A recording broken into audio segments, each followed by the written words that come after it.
guys and girls, welcome back to Watch the Time. Thank you for tuning back in. I do appreciate all your love and support.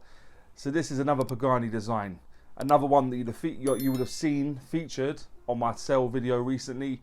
This is the PD-1759, cracking looking watch. It's one that I was aware of before they brought it out.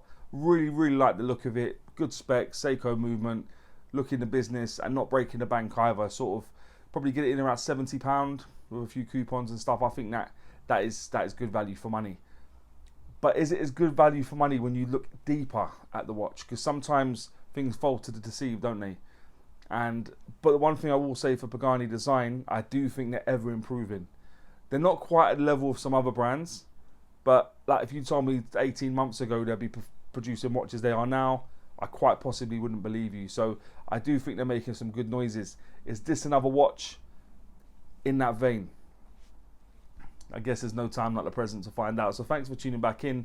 But with that being said, let's get the camera turned around and get on with it. Hi guys and girls, so this is the watch. Very primitive packaging. It tends to be one of a few they use at the moment. Inside you've got a cleaning cloth. Down the side you've got the hang tag. I'll just take it out. I've just obviously took it off to wear it. There it is. Got the instruction manual, warranty card at the side. Again, not signed. Pagani Design don't tend to do that. In a foam, just to keep it safe in transit. And that's your lot, if you like. Yeah, the model number for this is the PD-1759. It's a dress watch. This is the colour variation I went for, just with a bit of gilt on there. As you can see, not a huge amount of AR coating, if any, on there. There are a couple of other colour variations I'll bring up now. They may be more in keeping with your taste, but this is the one I plumped for. And yeah, let's see what I think of it. As I said, PD-1759. Inside it's running an automatic Seiko NH35 movement. You'll see it there. I'll bring some information up also. 24 joules, 21,600 beats per hour. This one's running sort of bang on time, to be honest. Very difficult to see how you couldn't like these movements at this point, given I've never really had a bad one, to be honest with you. So yeah, you can't really go wrong with that. So yeah, 21,600 beats per hour, 24 joules, all the good stuff. And as I've said many times, a very good reason they use this in so many micro brands and so on. But that's the movement. The construction of the watch, aside from the crystal on the front and back, and the leather strap, is all 316L stainless steel. You've got a high polished bezel, high polished case, crown situated at the 3 o'clock. Outer part of the exhibition case back, which is predominantly polished. We've got a little brushed element where the information for the watch is. And you got a fully sort of nicely milled clasp, which I do like these clasps. I think it just looks well engineered. Faceted edge going down the side, but other than that, signed and all brushed. So there you go.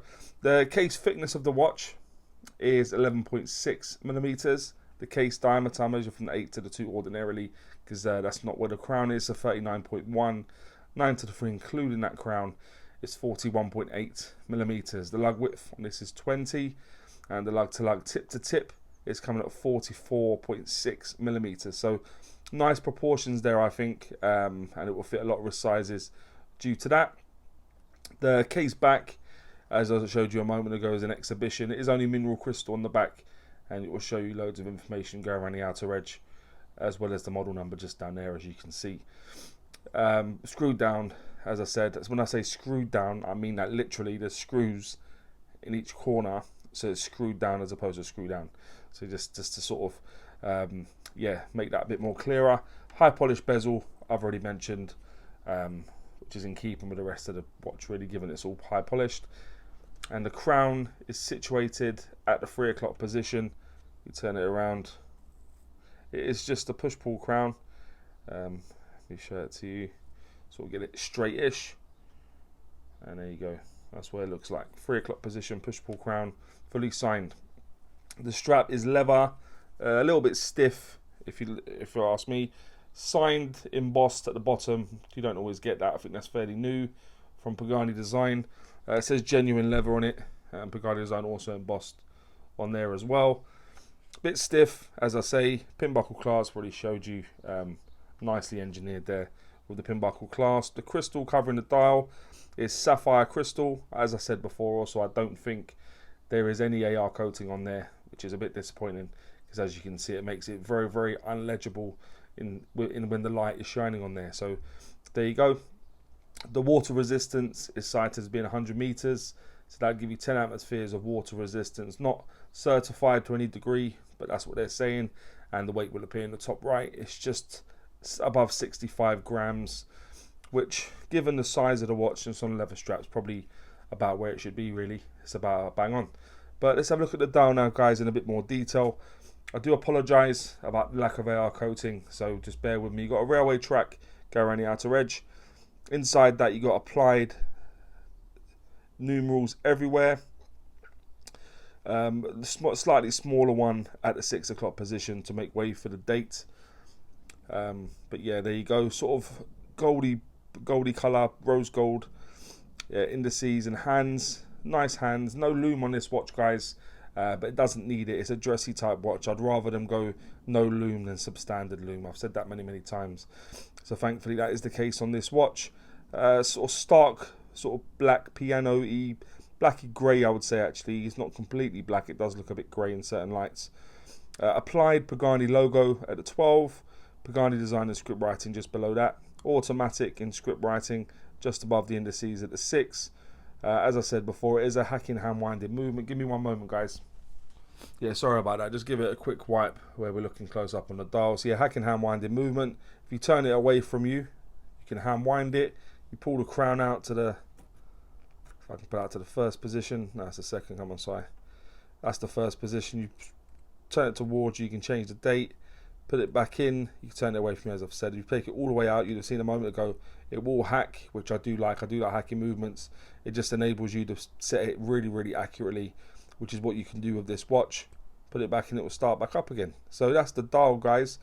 That's the movement. As I showed you before, there is a couple of other color variations to choose from that are more in keeping with your taste. But let me just pop it on the wrist quickly, give you an idea of what it looks like on my wrist. So I've probably said many times at this point, my wrist is just above a 7-inch wrist for your reference. And that's what she looks like on me. Put it a bit tighter, but there's only one hole to make it tighter, numerous holes to make it bigger. So I don't know that they've obviously nailed that with the sizing. But there you go. And as I say, that's what it looks like on my wrist. What do you think? Okay, cool. Just give me one moment, guys. Okay, so that would now take me on, if you've ever watched before, to my pants and Pukka section. You know, I always start with pants. I like to kind of hide with Pukka. So what I think is pants is, yeah, I'll mention the leather strap. It's a bit tough. I'm not sure what animal it's come from, but very tough leather strap. Not a fan of that. The strap length, like in terms of the fact it's quite a wearable size, given the fact it's sort of 39mm. Not a great deal, not a great lug to lug either. So it's, yeah, but the strap is made for larger wrists. So that's definitely something to consider. If you've got a slightly smaller wrist than me, you're going to get to a point where you're probably wearing it really loose, or you're going to have to make another hole. So that's not really ideal. And the lack of AR coating, if any at all. Yeah, as you can see, a couple of my lights are on behind me as well. It's playing a bit of havoc really with the lighting. So lack of AR coating as well. So they're the three things I'll mention: leather strap, strap length, and lack of AR coating.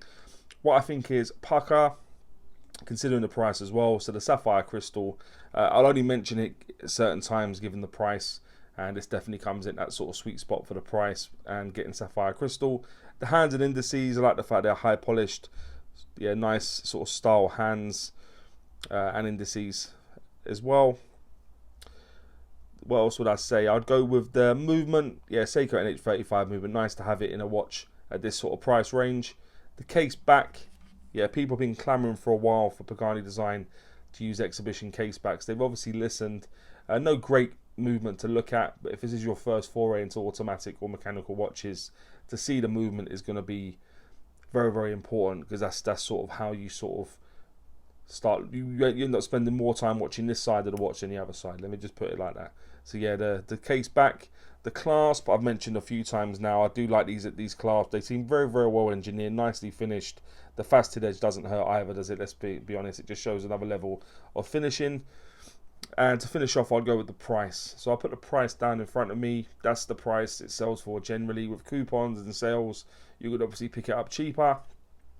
But there we go, guys. That's the price.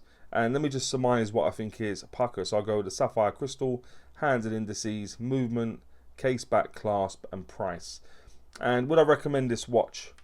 Yeah, I think it's a good offering. If you're looking for a sort of a dressy piece on a budget that's quite well spec'd for the price, then this one could definitely be for you. One to definitely look at, and like I said, a couple of other colour variations to obviously keep it in keeping with your taste. But guys and girls, please let me know what you think about this watch more importantly. Maybe any other watches you may want to see on the channel. And as always say, don't forget to like, subscribe, and always watch the time. Take care guys, all the very best.